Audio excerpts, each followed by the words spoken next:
Pandian store சீரியல்ல அடுத்து வர எபிசோட்ல என்ன மாதிரியான ட்விஸ்ட் எல்லாம் இருக்க போகுதுங்கிறத இந்த வீடியோல பார்க்கலாம். அரசி வந்து கார்த்திகேயன் கிட்ட பேசிட்டு இருக்காங்க. ரொம்பவே சந்தோஷமா பேசிட்டு இருக்காங்க.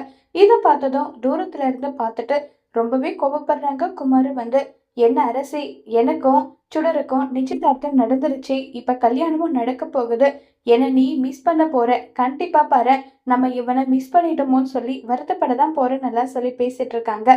இதை கேட்டதும், இங்க பார், உன்னெல்லாம் நான் எப்பயுமே மிஸ் பண்ண மாட்டேன், உனக்கு எனக்கும் எந்த விதமான சம்பந்தமும் இல்லாத போது உன்னை நான் என்ன மிஸ் பண்ண போறேன், எனக்கு அப்படிப்பட்ட அவசியமே கிடையாதுன்னு சொல்லிட்டு ரெண்டு பேரும் பேசிட்டு இருக்காங்க. கரெக்டா கார்த்திகேயன் அங்க வந்து, ஏங்க திரும்ப ஏதாவது பிரச்சனையான்னு சொல்லிட்டு கேக்குறாங்க. உடனே குமாரு, டே யாருடா நீ, எதுக்காகடா இங்க வந்திருக்க, உனக்கு எவ்வளவு தைரியம் தான் வந்திருப்பேன்னு சொல்லிட்டு கார்த்திகேயன் கிட்ட பிரச்சனை பண்ண கரெக்டா அந்த இடத்துக்கு பாண்டியன் வராங்க. பாண்டியன் வந்து, என்னப்பா அரசி, திரும்ப இவன் ஏதாவது பிரச்சனை பண்றானான்னு சொல்லி கேக்குறாங்க. ஆமாப்பா, போக வரும்போதெல்லாம் என்னை இப்படிதான் டார்ச்சர் பண்றான், இவர் தான்ப்பா எப்பவுமே என்ன காப்பாத்துறதுன்னு சொல்லி சொல்றாங்க. இதை கேட்டதும், என்னடா உனக்கு குளிர் விட்டு போச்சா, எவ்வளவு தைரியம் இருந்தா திரும்ப திரும்ப வந்து என் பொண்ணு கிட்ட இப்படி வந்து நீ பிரச்சனை பண்ணுவ, உனக்கு எவ்வளோடா தைரியம் இருக்கணும்னு நல்லா சொல்லி கோவப்படுறாங்க.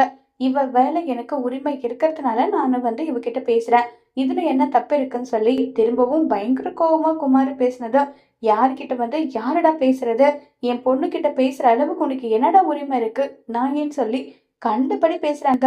இங்க பாருங்க, இந்த மாதிரி பேசுற வேலையில வச்சுக்காதீங்கன்னு சொல்லிட்டு பாண்டியன் கிட்ட குரலை உயர்த்தி பேசினதும் கரெக்டா அந்த இடத்துக்கு சக்திவேல் வராங்க. சக்திவேல் வந்ததும், என்னடா குமாரு, என்ன பிரச்சனைன்னு சொல்லி கேக்குறாங்க. உடனே நடந்த விஷயத்தையெல்லாம் பாண்டியன் சொன்னதும், ஏண்டா உனக்கு தான் வேற ஒரு பொண்ணு கூட கல்யாண ஏற்பாடு எல்லாம் பண்ணிருக்கோம்ல, அப்படி இருக்கும்போது திரும்ப எதுக்காகடா இந்த பொண்ணு கிட்ட பேசுறேன், எதுக்கு பேசுறேன்னு சொல்லிட்டு குமார கண்டபடி அடிச்சு கூட்டிட்டு போறாங்க. ஏ அரசி, என்கிட்ட இருந்து தப்பிச்சுதான் நீ நினைச்சிட்டு இருக்கல, கண்டிப்பா ஒரு நாள் இல்ல ஒரு நாள் நீ மாட்ட போற, சோத்துக்கே பிச்சை எடுக்கிற அளவுக்கு நீ வர போறடி, அப்பதான் என்னோட அருமை உனக்கு புரியும். என்ன வேண்டாம்னு சொல்லிட்டல, பாரு, நான் கல்யாணம் பண்ணிட்டு அந்த பொண்ணு கூட சந்தோஷமா என்னுடைய லைஃபை வந்து ஸ்டார்ட் பண்ண போறேன், நீ எப்படி இருக்கேன்னு மட்டும் பாரு நல்லா சொல்லி ரொம்பவே கோவப்பட்டு பேசிட்டு இருக்காங்க. இத கேட்டதும் இன்னும் பயங்கர கோபம் வருது பாண்டியனுக்கு.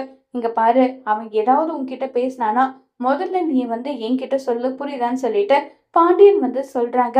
இப்ப குமார வந்து சொன்னபடி அரசியோட லைஃப் என்ன ஆக போகுது, அரசி நல்ல லைஃபை சூஸ் பண்ணுவாளா இல்லையங்கிறத வரப்போற எபிசோட்ல வெயிட் பண்ணி பார்க்கலாம். தேங்க்யூ.